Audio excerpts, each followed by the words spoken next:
দিদা তুমি যে কি দিয়ে ভাত খাচ্ছ? আজকে তো প্রচুর খাবার নিয়ে নিচ্ছি। কি কি? প্রথমে দেখাই বন্ধুদেরকে ডাল, হুম আলু চোখা, হুম। পালং শাক দিয়ে সবজি। ও কি একটা কি দিয়ে সবজি। বানিয়েছো? এই সবগুলো দিয়ে সবজি একটা সবজি বানাইছি, পালং শাক দিয়ে মানে একটা সবজি বানাইছি। ডালে যে মটর ডালের বড়া দিয়ে ধনিয়া পাতা দিয়ে একটা বড়া করেছি। আলু পটলের ডালনা করেছি, তার মধ্যে এই যে এই বড়াগুলো দিয়ে দিয়েছিলাম আলু পটলের তরকারিতে। হ্যাঁ, আমি নিয়ে নিই ওটা, রাত্রে খাবো। তো দেখো বন্ধুরা, আমি এখন খাওয়া স্টার্ট করি তাহলে। হুম। এতগুলো খাবার খাবো, পেটের মধ্যে ধরবে তো? আরে আরাস হয়ে যাবে। আরে অনেক খাবার নিয়ে নিয়েছি আজকে, এত খাবার, এই খাওয়াতে আগে শুদ্ধ করো। প্রচুর খাওয়া। তাহলে কি দিয়ে খাচ্ছ? প্রথমে এই যে শাক আর হ্যাঁ। একটু আলু চোখা দিয়ে দিলাম মেখে, একদম শাক মানে তো না, মানে সবজি দিয়ে হ্যাঁ মানে ওই ফুলকপি টুলকপি জন্য। সব কিছু দিয়ে।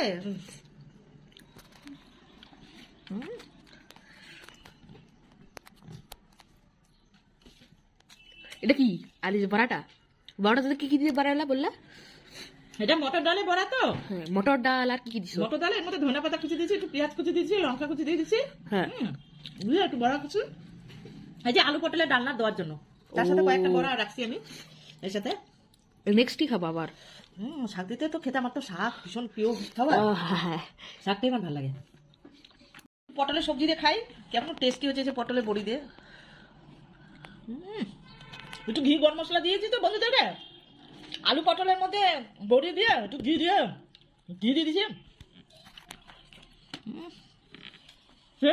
বড়া, এটা বড়া। ও হ্যাঁ, তোমার বড়াগুলো একটু বড় ছোট ছোট। বড়াগুলো মানে ফুলে ভেঙে আছে, আমি ভাঙাগুলোই নিলাম, রাত্রে খাবো। ও এই এতগুলো বড়া ভাজা বড়া খাবো তো ওই জন্য। আর পটলের সবজিটা যা হচ্ছে না, শুধু দেখতেই মনে হচ্ছিল। সেই খেতে হচ্ছে, ঘি গরম মশলা দিয়ে দিচ্ছি নামানোর আগে, সেই খেতে হচ্ছে।